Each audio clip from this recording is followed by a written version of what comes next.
Welcome in कॉन्सेप्टिसिटी। Students, कॉन्सेप्टिसिटी में आपका स्वागत है। आज हम लोग स्टडी करेंगे वन वर्ड सब्स्टिट्यूशन। आज का जो वीडियो लेक्चर है ये डेडिकेटेड है हमारा वर्ड्स डिनोटिंग प्लेसेस, यानी आज हम लोग उन वर्ड्स वन वर्ड सब्स्टिट्यूशन को पढ़ेंगे जो डिनोट करते हैं किसी प्लेस को। ये लेक्चर यूज़फुल है कॉम्पिटिटिव एग्ज़ाम्स में, जैसे कि एसएससी है, टीचर एग्ज़ाम है, अदर एंट्रेंस एग्ज़ाम है, इन सब के लिए ये वीडियो लेक्चर यूज़फुल है। मैं आपका हूँ टीचर शाजुद्दीन सागर।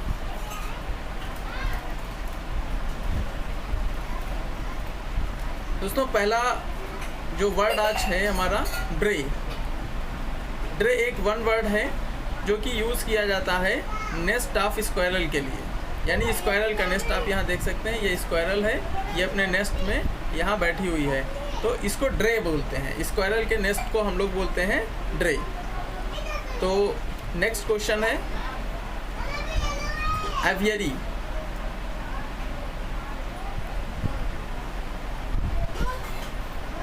अगली स्लाइड है एवियरी। एवियरी वर्ड यूज़ किया जाता है एक ऐसे जगह के लिए, एक place where birds are kept, यानी ऐसी एक जगह जहाँ पर चिड़ियों को रखते हैं, उसको एवियरी बोलते हैं। आप देख सकते हैं ये एक जगह है जहाँ पर चिड़ियों को रहने के लिए जगह दी गई है, स्थान बनाया गया है, इसको बोलते हैं इंग्लिश में एवियरी। आपने देखा होगा लोग अपनी छतों पर कबूतर के रहने के लिए बड़ा सा एक जाल बना देते हैं, तो उसको भी आप बोल सकते हैं एवियरी। ये केज से थोड़ा सा अलग होता है। केज काफ़ी छोटा होता है देखने में और उसमें 2-3 चिड़ियाँ ही रहती हैं, और ये एक रूम साइज़ का या उससे बड़ा बनाया जाता है, तो इसको बोलते हैं एवियरी। नेक्स्ट स्टाई। अगला वर्ड है sty. Sty an enclosed area where pigs are kept. आपने देखा होगा गांव में या शहर में भी कहीं कहीं आपने देखा होगा तालाब के किनारे अक्सर स्टाई बनाए जाते हैं।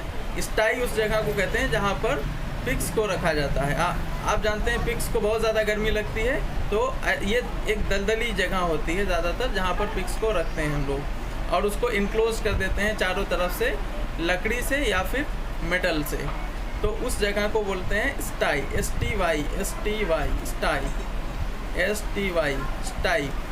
पिग के रहने की जगह को आप मैस भी बोल सकते हैं। इसके लिए एक और वर्ड यूज़ किया जाता है पिग पेन। पिग पेन भी बोल सकते हैं, लेकिन या मोस्ट यूजेबल वर्ड है स्टाई। स्टाई उस जगह को कहते हैं जहाँ पर पिग को रखा जाता है। नेक्स्ट वर्ड है layer.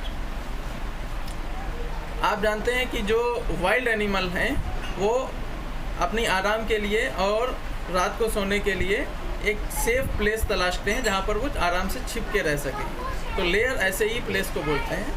A place where a wild animal rests, hides और स्लीप्स, यानी एक ऐसी जगह जहाँ पर जो जंगली जानवर हैं ये आराम करते हैं, अपने आप को छुपा लेते हैं। अगर कोई दूसरा जानवर इनके ऊपर हमला करता है तो छिपने के लिए भी ये जगह इनके काम आती है, और ये यहाँ पर स्लीप यानी सोते हैं। जब इनको नींद लगती है तो ये यहाँ पर सोते हैं, यानी जंगली जानवरों के रहने, छुपने और सोने आदि की जगह, जिसको हिंदी में मांद, गुफा या बिल बोलते हैं, उसको इंग्लिश में बोला जाता है लेयर, LAIR। तो लेयर, जैसे कि शेर रहता है डेन में, तो डेन एक लेयर है। डेन, या जैसे खरगोश रहता है बरो में, BROOW, बरो में खरगोश रहता है, डेन में शेर रहता है। तो ये सब क्या है? ये सब लेयर के ही टाइप्स हैं, एग्जाम्पल्स हैं। नेक्स्ट वर्ड है हैंगर। नेक्स्ट वर्ड है हमारा हैंगर। हैंगर वर्ड जो है वो ऐसी जगह के लिए इस्तेमाल किया जाता है जहाँ पर कोई बिल्डिंग हो या कोई ऐसा स्ट्रक्चर हो जिसको डिज़ाइन ही किया गया हो स्पेशली एयरक्राफ्ट के रखने के लिए, या एयरक्राफ्ट के रिपेयरमेंट होता हो तो वहाँ पर भी एयरक्राफ्ट को रखा जाता है। तो स्पेसक्राफ्ट और एयरक्राफ्ट को सुरक्षित तरीके से रखने के लिए, सेफली रखने के लिए जो बिल्डिंग या स्ट्रक्चर डिज़ाइन किया जाता है उसको हैंगर बोलते हैं। इसी से मिलता जुलता एक वर्ड आपने सुना होगा, हार्बर। हार्बर किसको कहते हैं? जो जहाज़ होता है उसके झुंड को, बहुत सारे जहाज़ एक साथ चलते हैं, जब ये कहीं बाहर ट्रिप पर निकलते हैं तो उसको भी हार्बर बोलते हैं, हार्बर यानी जहाज़ों का काफिला। और हंगर जो वर्ड है, हैंगर, इस वर्ड का इस्तेमाल किया जाता है उस प्लेस के लिए जहाँ पर इन जहाज़ों को, एरोप्लेन्स वगैरह को हम होल्ड करते हैं, रखते हैं। नेक्स्ट वर्ड है टैनरी। टैनरी वर्ड एक वर्ब है, टेंड, इससे निकला है, यानी कि एक ऐसा place where the skins are processed. Skin मतलब क्या होता है? जानवरों की खाल। इंसानों को तो जब इंसान डेड हो जाता है तो उसका क्रिमिनेशन हो जाता है, डेथ ग्रेवयार्ड में दफना दिया जाता है उसको, या फिर जला दिया जाता है। लेकिन जो जानवर होते हैं उनकी जो खाल होती है उसको यूज़ किया जाता है अलग अलग पर्पज़ से, अलग अलग कामों में, जिससे हम लोग लेदर पाते हैं। जो लेदर है हमारा, वो जानवरों की खाल से, स्किन ऑफ डेड एनिमल्स से हम लोग पाते हैं। तो ये जो लेदर है ये प्रोसेस किया जाता है, अदरवाइज़ ये ख़राब हो जाएगा। तो जिस जगह पे ये प्रोसेस करके रखा जाता है उसको बोलते हैं tannery. A place where the skins यानी कि leather are processed and deposited, इसको बोलते हैं टैनरी। नेक्स्ट वर्ड है क्रीचे। क्रीचे एक कॉन्सेप्ट है, वर्ड भी है और ये कॉन्सेप्ट भी है, इसको समझना चाहिए हम लोगों को। ये एक क्रीचे एक ऐसे प्लेस को डिनोट करता है where small children are looked after. Look after एक फ्रेज है, इसका मतलब होता है देखभाल करना। लुक आफ्टर का मतलब देखभाल करना। So small children are looked after while their parents are working, shopping, etc. यानी जो माँ बाप होते हैं वो अपने छोटे बच्चों को एक ऐसी जगह पर छोड़ जाते हैं जब वो कहीं काम के लिए जाते हैं, शॉपिंग के लिए जाते हैं, या अगर वो सर्विस कर रहे हैं तो सर्विस के लिए जब वो जाते हैं दोनों लोग, तो बच्चों को, क्योंकि उनके माँ बाप तो अनाथालय में होते हैं, ऑर्फनेज में होते हैं, उनके माँ बाप जो हैं वो वृद्धा आश्रम में होते हैं, ओल्ड एज होम में होते हैं, तो उनके बच्चों को देख रेख करने के लिए घर पर कोई मौजूद नहीं होता है, तो इसलिए वो उनको एक ऐसी जगह छोड़ देते हैं जहाँ पर उनके बच्चों की देख रेख हो सके। तो उस प्लेस को बोला जाता है क्रीचे। हमारे यहाँ तो ये कॉन्सेप्ट बहुत ज़्यादा नहीं है, लेकिन आप वेस्टर्न कंट्रीज़ में देखेंगे तो ये बहुत ही ज़्यादा कॉन्सेप्ट वहाँ पर देखने को मिलता है, क्रीचे। यहीं से किंडरगार्टन स्कूल का जो कॉन्सेप्ट है वो इसी से आया है, क्रीचे से ही। नेक्स्ट हमारा इम्पोर्टेंट वर्ड है स्कलरी। स्कलरी हमारे सबके घरों में होता है, लेकिन हम लोग जानते नहीं होंगे शायद। एग्ज़ाम में ये अक्सर पूछ लिया जाता है वर्ड, बहुत ही इम्पोर्टेंट वर्ड है। एक स्कलरी एक प्लेस होता है यूज़ जो कि किया जाता है for washing dishes and other dirty house hold work. यानी घर की जो गंदी चीज़ें होती हैं, गंदे बर्तन होते हैं, उनको धोने के लिए जो घर बनाया जो एक प्लेस डिनोट किया जाता है, उस प्लेस को बोला जाता है स्कलरी। स्कलरी एक ऐसी जगह को बोलते हैं जहाँ पर वॉशिंग प्लेटफॉर्म, जिसको बोल सकते हैं आप, हमारे वॉशिंग अटेंसिल्स प्लेटफॉर्म, उसको बोला जाता है इंग्लिश में। वन वर्ड है स्कलरी। नेक्स्ट वर्ड है स्कैबार्ड। स्कैबार्ड क्या होता है? एक cover for the blade of sword, यानी जो तलवार होती है, तलवार, ये तलवार का जो ब्लेड है इसको रखने के लिए हम उसके लिए एक कवर बना लेते हैं, ये, ताकि ये तलवार का ब्लेड अननेसेसरीली, अनविलिंगली किसी को ना लग जाए, इसलिए हम इसको एक कवर में रखते हैं। तो ये जो कवर है इसको ही बोला जाता है स्कैबार्ड। आपने इसके लिए और भी वर्ड सुन रखे होंगे, जो वन वर्ड, फॉर एग्जांपल शीत। शीत भी कहते हैं म्यान को, स्कैबार्ड भी कहते हैं म्यान को। तो म्यान को इंग्लिश में बोला जाता है स्कैबार्ड। Next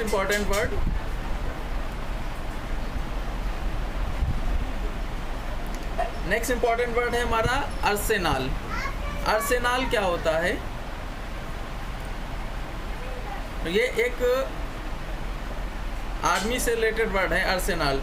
A building where military weapons and explosives are made और स्टोर। यानी एक ऐसी बिल्डिंग जहाँ पर मिलिट्री के लिए, यानी कि सैन्य सामग्री मिलिट्री की जो सैन्य सामग्री है उसको लड़ने के लिए जो गोला बारूद बंदूक हथियार होते हैं उनको बनाया जाता है और उसको रखा जाता है। हिंदी में इसके लिए एक वर्ड यूज़ किया जाता है शस्त्रागार या आयुध निर्माणशाला, इसको इंग्लिश में बोलते हैं अर्सेनाल। तो ये इम्पॉर्टेंट है, कुछ इम्पॉर्टेंट वर्ड है, बहुत ही ज़्यादा ये कॉम्पिटिटिव एग्जाम में पूछा जाता है, स्पेशली एसएससी में कई बार पूछा गया है ये word arsenal. Next important word is cloakroom. Cloakroom तैयारी में अक्सर पूछ लिया जाता है, टीचिंग एग्जाम्स में अक्सर ये वर्ड पूछा जाता है क्लॉक रूम, और आपने देखा भी होगा लिखा हुआ बहुत बार। क्लॉक रूम एक प्लेस होता है where luggage and things are put, यानी जो हमारा सामान होता है सफ़र में हम अपने साथ ले जाते हैं उसको क्या बोलते हैं, लगेज, और जो ज़रूरी सामान है उसको रखा जाता है। स्टेशन वगैरह पर ख़ास तौर से आपको देखने को मिलेगा, उसको एक ऐसी जगह है जहाँ पर हम अपना सामान वगैरह रख दें और कहीं भी आसपास के एरिया में अगर जाना चाह रहे हैं तो जा सकते हैं, सामान लिए तो कोई नहीं घूमेगा, तो उस जगह को क्या बोलते हैं, क्लॉक रूम। यहाँ पर स्पेलिंग देख लीजिएगा, CLOAK है, सी के वाला नहीं है, CLOCK नहीं है, ये ध्यान रखिएगा, CLOAKROOM। क्लॉक रूम उस जगह को बोलते हैं जहाँ पर हम अपना सामान आसानी से रख सकें, place where luggage and things are put. Next word है, इससे ही रिलेटेड वर्ड है ये आपका डॉर्मेट्री। डॉर्मेट्री क्या होता है, आपने ऑफन मोस्टली सुना होगा ये word, a large bedroom with a number of bed in it. जैसे हमारा जो बेडरूम होता है उसमें एक ही बेड होता है और एक या दो लोग रह रहे होते हैं उसमें, लेकिन डॉर्मेट्री क्या होता है, एक बड़ा सा हॉल टाइप का होता है जिसमें बहुत सारे, ये आप देख सकते हैं एक हॉल है, इसमें ये बेड पड़ा हुआ है, ये पड़ा है, नीचे भी उसके बेड हैं बहुत सारे लगे हुए, यानी एक ही हॉल में बहुत सारे बेड्स होते हैं। स्पेशली ये स्कूल वगैरह में यूज़ किया जाता है जहाँ पर बच्चे रहते होते हैं, छात्रावास वगैरह जो बच्चों का होता है वहाँ पर इसी तरीके की सुविधा होती है। रेलवे स्टेशन पर भी आपने डॉर्मेट्री को देखा होगा, आप जाएंगे तो रेलवे स्टेशन पे आपको मोटा मोटा हेडिंग लिखी हुई मिल जाएगी डॉर्मेट्री। 90 या 100 रुपये या 200 रुपये दे के आप आराम से वहाँ पर 1 नाइट स्पेंड कर सकते हैं। तो ये डॉर्मेट्री जो वर्ड है यूज़ किया जाता है, one word, a large bedroom with a number of bed in it, specially in school और railway station etcetera. Next word है मिनागरी। नेक्स्ट वर्ड है मिनागरी। मिनागरी के बारे में बच्चों आपने कभी सुना है? ये एक वर्ड है जो कि यूज़ किया जाता है, एक collection of wild animals kept in cages for exhibition, यानी एक ऐसी जगह जहाँ पर बहुत सारे वाइल्ड एनिमल को रखा जाता है एग्जीबिशन के लिए। पहले जो सर्कस वगैरह होते थे उसमें भी वाइल्ड एनिमल को ले जाया जाता है, लेकिन अब तो ये प्रोहिबिटेड है, अब आपको केवल जू में ही देखने को मिल सकता है। जब आप जू जाएंगे तो आपको वाइल्ड एनिमल्स वहाँ दिखेंगे, तो उसको मिनागरी बोलते हैं, जहाँ पर बहुत सारे वाइल्ड एनिमल को कलेक्ट किया जाता है फॉर एग्जीबिशन, लोगों को दिखाने के लिए। यानी ये ऐसे केजेस होते हैं, कैप्टिविटी होती है, जहाँ पर exhibition for the purpose of exhibition, a collection of wild animals kept in cages for exhibition. Okay, so next important word है हमारा pantry. Next important word is pantry. Pantry हम उस जगह के लिए इस्तेमाल करते हैं जो हमारे घरों में रूम होता है या कप बोर्ड हो सकता है ये, where beverages, food, sometime dishes and household cleaning products, linens और प्रोविजंस आर स्टोर्ड। यानी आपके घर में इस तरीके की कोई जगह होगी जहाँ पर आप खाने पीने के सब सामान रखते होंगे, सफाई का सामान वहाँ पे रख देते होंगे, और पीने वाले बीवरेज जो हैं, कोल्ड ड्रिंक वगैरह और सूप, सिरप्स, ये सारी चीज़ें वहाँ पर रखते होंगे। तो एक ही ऐसा प्लेस होता है हमारा, मोस्टली ये किचन से एडजस्ट होता है, एडजस्टेंट टू किचन, किचन के पड़ोस में ही, जैसे ये किचन है तो किचन के पास में ही या किचन के अंदर ही कभी कभी लोग बना देते हैं, ये पैंट्री बोलते हैं इसको। एक ऐसी जगह जहाँ पर हम अपनी फूड्स को, बीवरेज को, डिशेस को भी रख सकते हैं। तो ये कुछ इम्पॉर्टेंट वर्ड थे जो अक्सर एग्ज़ाम में पूछे जाते हैं, मोस्टली टीआरई में पूछे जाते हैं, टीचिंग एग्ज़ाम्स में, और एसएससी में पूछे जाते हैं। ऐसे ही और भी कुछ इंपॉर्टेंट वर्ड्स हैं जो हम लोग नेक्स्ट लेक्चर में डिस्कस करेंगे। फ़िलहाल के लिए thanks for watching our channel Conceptisity, and this content is extracted from SP Bakshi sir book.